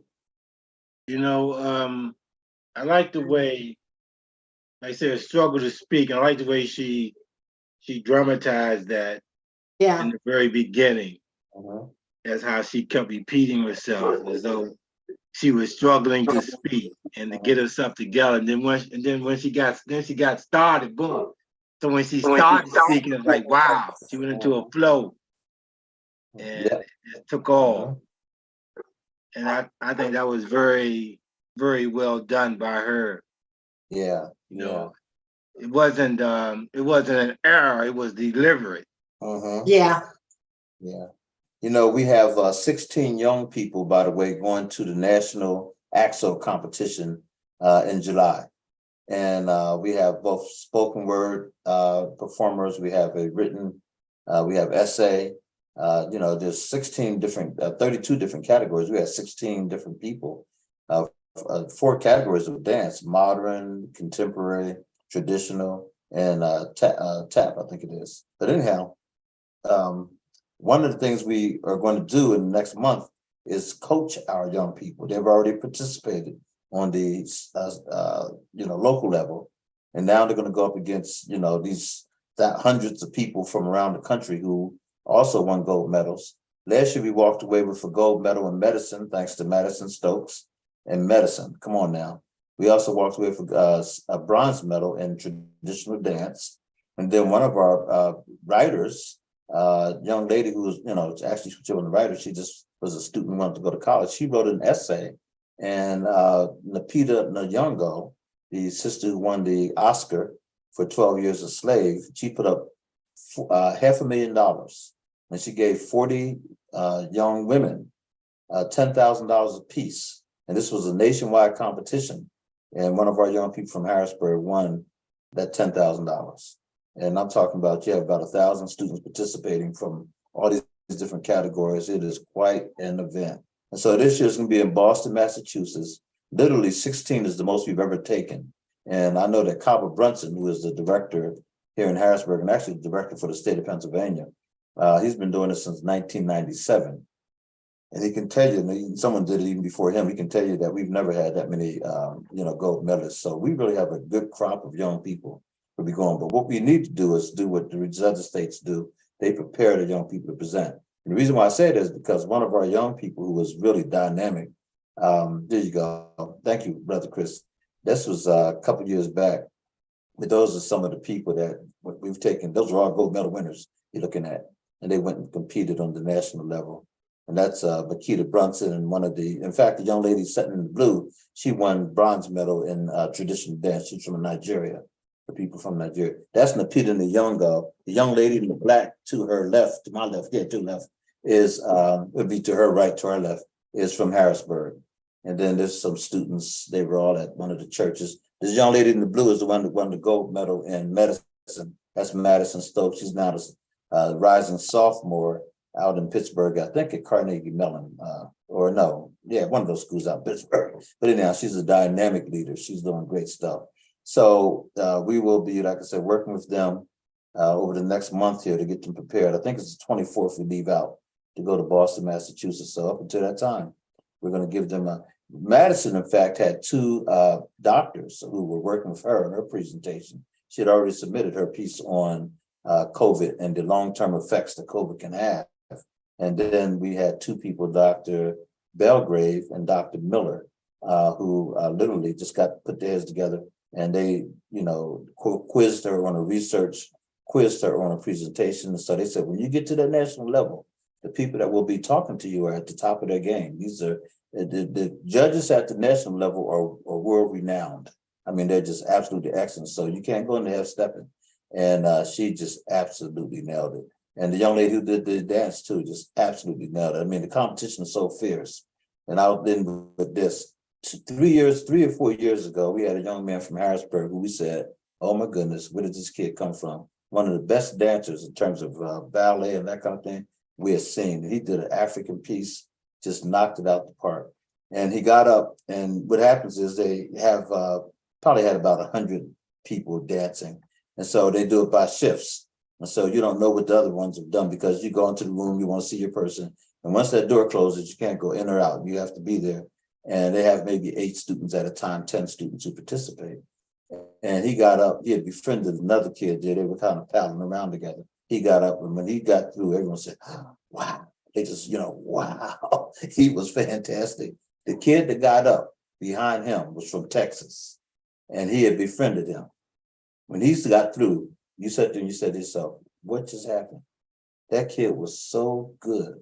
And it showed you the difference in level. We were so blown away by the kid from Harrisburg, and he was really good. In fact, he's doing great things now. That kid from Texas was world class. I'm just telling you, everyone just sit.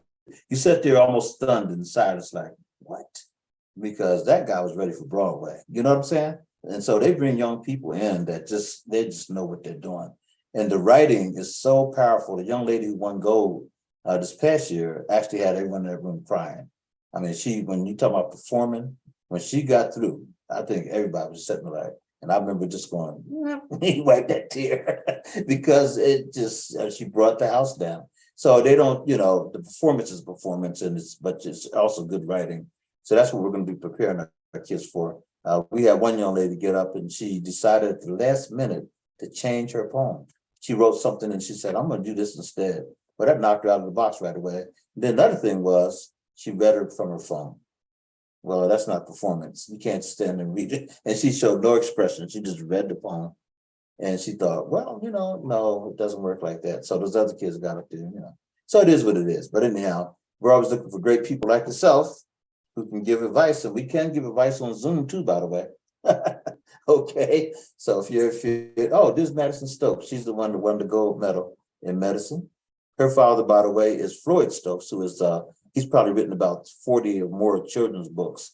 And he's traveled all over the country with Super Reader. He created the Super Reader program. And he's been doing that forever. And he's been featured on everything. I mean, Floyd went to all 50 states of the United States, and he's still going strong. He used to actually wear a cape called Super Reader. Oh, wow.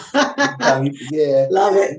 And he was an ex-military guy, and he's from the South, and he went to the military, and he got a passion for reading and writing, and he just took off. And so his girls have grown up under that. His youngest daughter, who's only in the 10th grade, I believe, she just won a gold medal locally. She will be going to Boston with us, and hers is photography. That's Floyd right there. He's the second to the left, and that's standing next to his daughter. And Floyd, and those are the 3 county commissioners, by the way. And Oh, wow. Yeah, she's being honored for her, and that's her project in front of her. And when the scientists came up and started asking the questions, she just stood there and just nailed it, you know. So it's really That's just great. yeah. So anyhow, And, having said that, let's I go just back wanted to share. I just wanted to share something. They have a program on Saturdays where you could come on and read, and I'm part of that with them, but I haven't been on for a long while. Yeah, they do. They invite you to come and read every Saturday morning and Sunday. Yeah, Madison and the father. Yeah. Is that done by Zoom or whatever? Yeah. Okay. Can you share that information? Can anybody participate? Yeah. From all over I the will country? send you I will send you the email to Okay, wonderful. Yeah. Thank you. Excellent. Okay. So they read you just read children books or whatever book it's good for reading. Oh, wait a minute. Where's that located out of? They do it we do it on Zoom, but I think they are located in Harrisburg too, right? They live. You know who I'm talking about. That's Floyd Stokes who's doing that. Yeah. In fact, the young lady Madison is the one who Madison. She's the one that runs the Yes. Okay. I thought to myself, wait a minute. That sounds like absolutely. There you go. This is he's doing this. Yes, this is the thing. The American literacy. Yes, that's literacy. Him. Yes, that's it. Yeah. Oh my goodness, I didn't know you were part of that. Yeah, I haven't been for a long while because so many things keep happening on a Saturday, and I didn't get so. I said I have to connect back with them and start back reading with them. I did the same thing. We do so much on a Saturday. It's every Saturday at 11 a.m. I believe, and they do a reading that anybody. Yeah, it's for the people. It's really grown. So let's go back to our special guest, Darlise. I'm so glad you came on tonight, and I know that Lazille didn't hear about your book and everything. Would you like to capsulize that real quick so Lazille can kind of catch it with us? Yes, sure. You had mentioned as you were talking about the young people doing their thing and the young lady that used her phone to recite her information, was just putting it in the chat, but I can say it now that I actually talk about that in my book about how people will use their phone to present and go over material and it sends the wrong message. So it's just some things you can't do. But to the young lady that just entered, my name's Darlise Henderson, and I'm honored to be here. So and it's a pleasure to meet you. But I wrote a book. I'm a newly published author. I've been writing for a while, but I finally got it published. The book is entitled Success on the Job for Developing Young Heroes. I have graphics on the front which depict 4 people on a trail. There's some speed bumps. There's a pothole. There's some sign because there's always a curve or a bend in the road. And the person at the end is made it to success. And there's some buildings in the background, and they have their hands up jumping. Okay. And that's a money tree right there. Nice. So the book, So the book is about, it's a self-development book for young people or for people who just need a refresher in the area of leadership, employee, management, public speaking, and character development. And I talk about things that they should do and things that they should not do. So I give tips from A to Z. And prior to you coming on, I read a brief section about public speaking help for heroes. By the way, the Developing Young Heroes, my initial is DYH. So that's where I came up with the Developing Young Heroes. Before I actually wrote the book, I was doing this type of training online, and in person. I was coming up to Harrisburg and meeting with young people and teaching them everything that's in this book. But then COVID hit. So I had the knowledge and I felt like, okay, what am I going to do with this information? I have to put in a book. So in addition to dealing with some stressful situations, I'm retired from the military after taking a break from being in the military for over 20 years. I was off for about 1.5 years, and then I decided to go back to work, and I started a job in the middle of COVID. and I had a young supervisor, young lady that lacked a lot of the skills that I felt were important to just the world. So, and one in particular, just interpersonal communication skills. You know, some people lack in that area. Professionalism is key when you're working with other people. You just have to respect others as well, respecting yourself. So I put everything in a book. And like I said, it just talks about character development, public speaking, employee tips, do's and don'ts, and management tips. And in the beginning, I talk about, I basically give the reader something to think about, you know, and I mention a few things that people may have encountered, engaged in an inappropriate relationship for a variety of reasons on the job. It happens. I've seen it happen. Sexual harassment, gender, age, and racial discrimination on the job. You know, what do you do? How do you handle those situations? That this is some stuff that, you know, they have training. A lot of organizations have training, but some organizations do not. You just show up to work and somebody might train you on the job and tell you what you need to do. And that's it. Everything else that's in this book, they either don't know it because nobody told them, or the person that may know it, they're just keeping it to themselves. I talk about that too. A lot of times people want to hoard information. You know, once you reach a level of success in your life, reach back and help others, just like Nate's doing, you know, and just keep moving. So that's pretty much what the book is about. Okay. Nice. Yeah. Very nice. And for people who want to purchase a book too, I don't know if we actually explored that, you know, the way we should. So if someone wants to purchase a book, how do they go about it? They can find the book on lulu.com, www.lulu.com. And it's there. You can search my name, Darlise Yvette Henderson, or the title in the search engine. And you can find it there. It's $25, and then you have to pay the shipping. I think the shipping is $4.95. Don't quote me on that. I don't know if it's based on where they have to ship it to or what, but they're pretty fast. The turnaround time is fast because I just told folks that the book was available on Monday, and somebody hit me up by Wednesday or Thursday and said they had their book already. So that's great. That's good stuff. Yeah. And Azil, do you have a book out? Yes. Where? I think I have it. I'm gonna see if I had it right here. Yeah. Okay. It's somewhere around. I was pretty sure you did. Yeah. Yeah.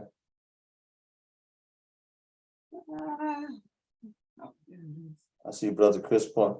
there. Somebody pulled that up already. Yeah. This Brother Chris has pulled that up. Successful on the job for developing young That's it. heroes. Thank you. Yeah. Oh, it's on Yeah. Amazon. Chris Good. does a Yeah. great job of that. It's good.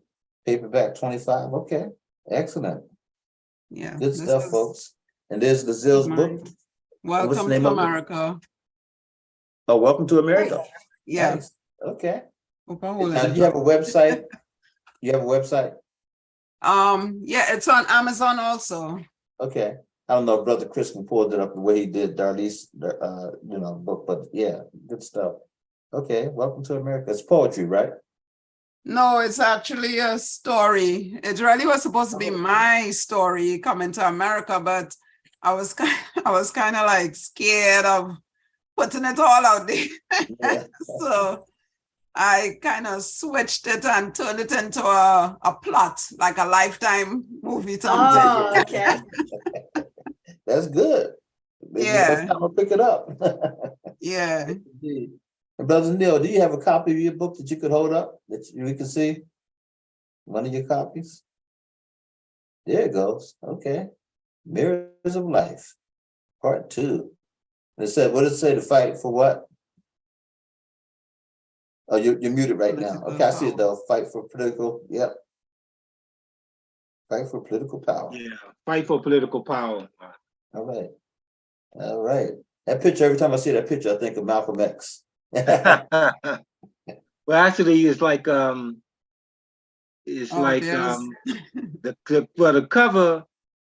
cover is explanation of the cover is that the mother is, you see the mother in the has a back to and Mhm. facing the mirror. Yeah. But she is she's the key. He's watching his mother's back and she's watching his back. And it happens Okay, to that's the be son. two Okay. of her. She has Mhm. two sides to it. She has that motherly side, and then she also has that radical Angela Davis side. And so that's what that represents. That's the kind of woman she Fantastic. is. Yeah.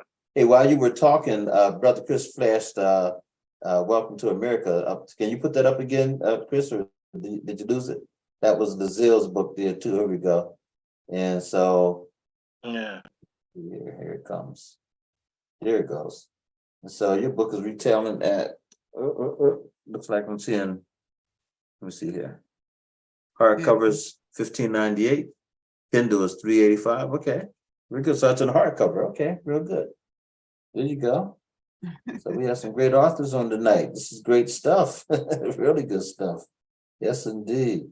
Well, again, I really hope that you will, everyone out there that's watching this program this evening will support our authors, the authors that are there.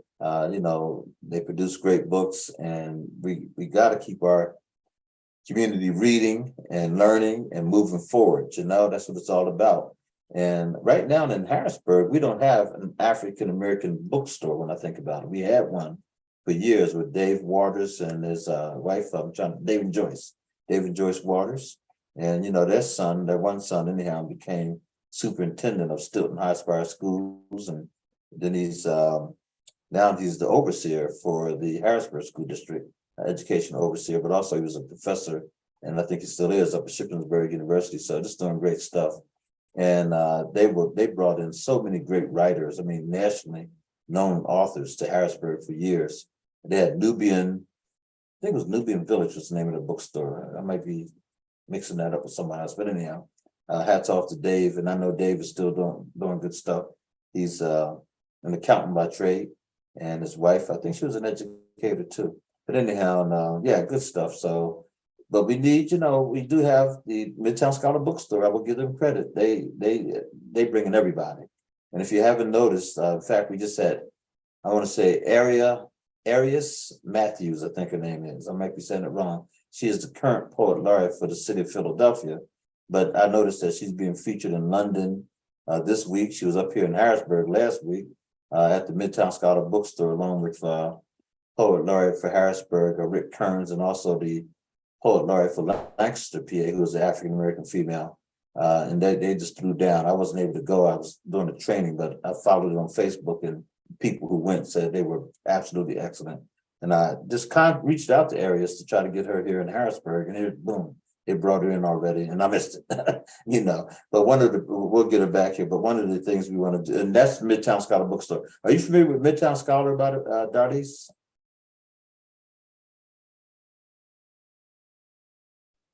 Yes, downtown on 2nd Street. Yeah, on 3rd Street, Third. right across from Broad Street Market.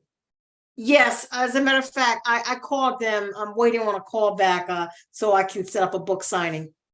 Yeah, definitely get a book signing there. They bring out really big crowds, and they're so expanded. They're just an incredible bookstore. Got to be probably the biggest on the East Coast, I would imagine. Maybe one of the biggest in the country. But they also they export books out. They sell books. Oh, okay. There it goes. That's it, right? Thank you, Chris. That's it right Great, there. The building right next to that big sign that says Midtown Scholar used to be the LBGT Center, and they just bought that center now. So I just went and had a little tour. They have all their rare books in that building. Also, down below, they have 2 levels down below. So it's like you go downstairs and then you go downstairs. And it's an incredible building, and it goes for about a block almost, inside and outside, upstairs, downstairs. So books galore. In fact, they now have taken over their stage. They have a beautiful stage, and they've had from what's his name? Rusky was here that everybody wanted to kill once he said something about, the Ayatollah or whatever. And they had just any famous writer you can think of. They've all been there. But anyhow, they are open to authors like yourself. There you go. So that was a recent reading, I think. Let me see if I can see who was on that stage. Actually, I can't. But I've been featured there myself in the Writers Workshop. We've done things. In fact, we used to meet there every Friday night for a number of years. And yeah, it's a great place. And so anyhow, we need to do some more stuff there. I just talked with them. They're thinking of allowing us to come back down. The problem is they now close at 6 p.m. After COVID, they started, remodeling some things, doing some things. And they used to stay open until 10. And we would have our workshop there from 7 until 9. And now they're closing at 6. And, most of us are still working and doing different things. And so that's probably not going to happen. But right up the street from there, by the way, is a wonderful Black Arts Gallery called Naiwuzi Arts Gallery. And if you've never been there, it's a sort of a small area compared to Midtown Scholar, of course, but it's big enough for wonderful reading or book signing. And they have paintings everywhere. Every inch of that place is taken up with African art and African-American art, and artists from all over. A lot of them from Harrisburg, too, by the way, who are really, really good. I could name some names I won't, but anyhow, so that's another place I'm looking to make some connection with and see whether or not we can start doing some readings there. Maybe Brother Chris is going to, there you go. So the brother that's on the left there, the artist that's standing there, that's Michelle Green, but the brother who's standing there, he happens to be a surgeon, a brain surgeon, and he's a surgeon over at Holy Spirit Hospital, and also I think he does work in Hershey. He's originally from Haiti, and he has invested his money into the different things that he's enjoyed, and art is one of those things.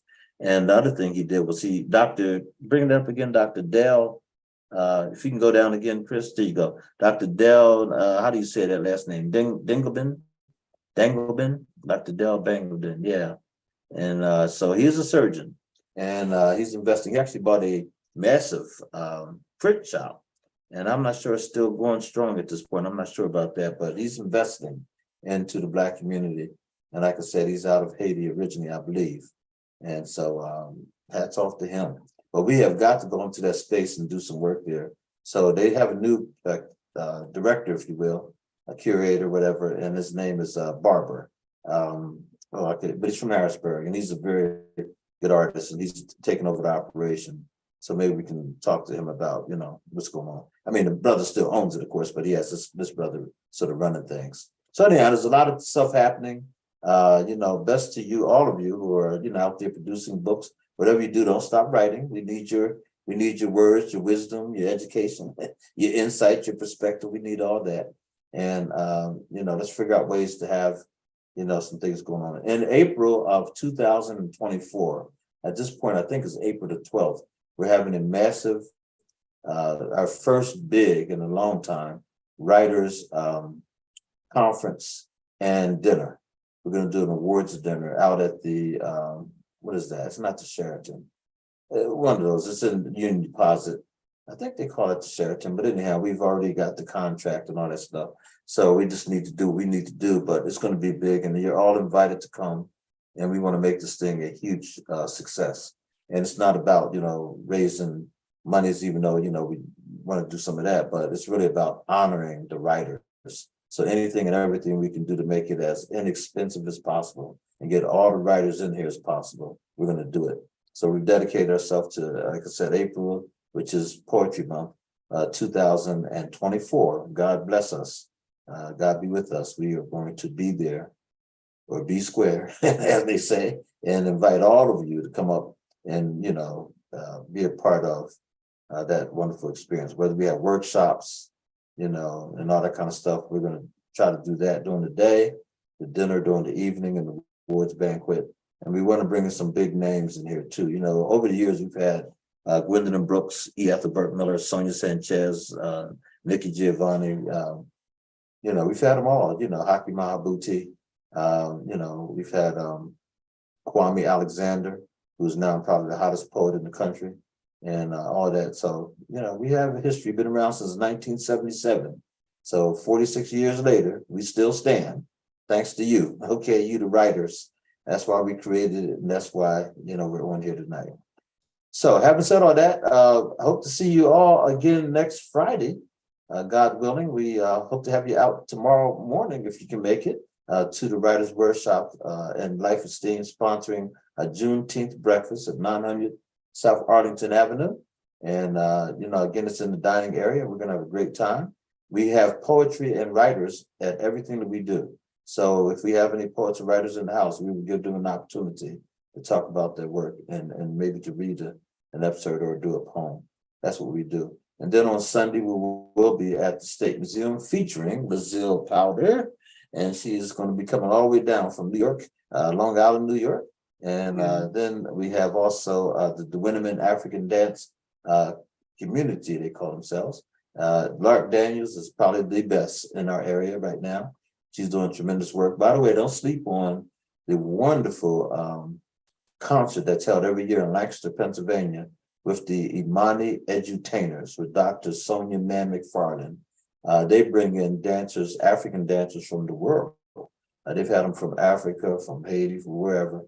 And they put on a spectacular show every year to be held at the Ware Center in Lancaster, which is part of Millersville University. And they've been doing it forever. They are the premier African dance company. In fact, Lark came out of their school of dance, and now she's doing it to death up here in Harrisburg.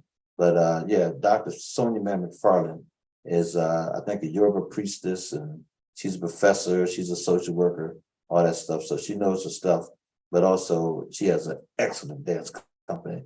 And my wife and I served on their board of directors for years. I just can't say enough about them. And so anyhow, they have a concert coming up at the Ware Center. Look them up, Imani Edutainers. And if you get a chance to go, please go. You will see a different side of African dance and culture. It's just a spectacular. So that's going to happen. But on Sunday, we're going to have another spectacular with the DeWinneman. They're fantastic as well. And this is free now. This is all free from 12 to 4. And of course, we're going to have you participate with learning African dance and also djembes. We have at least 10 djembes available to us, maybe a few more, and you'll get a chance to learn how to play the djembes. Again, it's all free. It's for the whole family. We hope to see you out there, okay? Having said all that, again, thank you, everybody. Neil, did you have something for the last word for the night? No, that's great. Congratulations to Elise and, of course, Lizelle and your books. Yeah, And wish you well on all of that. all right. Continue being a part of the workshop. Hey, man, appreciate you. And Neil keeps telling he's going to bring his book out in 2024. We want that book out tomorrow. Tomorrow, my brother. He keeps leaving us hanging. Darlise, I can't wait to get a copy of your book. And Lizelle, I don't have a copy of yours, so make sure you bring one down on Sunday, okay? And if you have others, I know you had that one. If you have others, bring them down. And Darlise, I'm going to get yours. And Neil, do I have your book? I think I do. I don't think I have your book. I collect books now. I'm not sure if I have everybody's book. I just try to support the writers, but I'll make sure we'll talk about that too. If I don't have it, I'm gonna get it. Let's put it that way. Okay. And so that's my promise to everybody. Hope to see everybody that's on tonight, that's watching, by way of Facebook Live. And if you don't see us live, you can always catch us because we're going to keep liking this and sharing it. And hopefully you'll like it and share it, and other people can enjoy it as well. Hope to see you next Friday night. God bless everybody. Thank you, brother. Good night. Good night. Thank you all. Talk to you Thank later. you. Good night now. Good night. Okay. All right.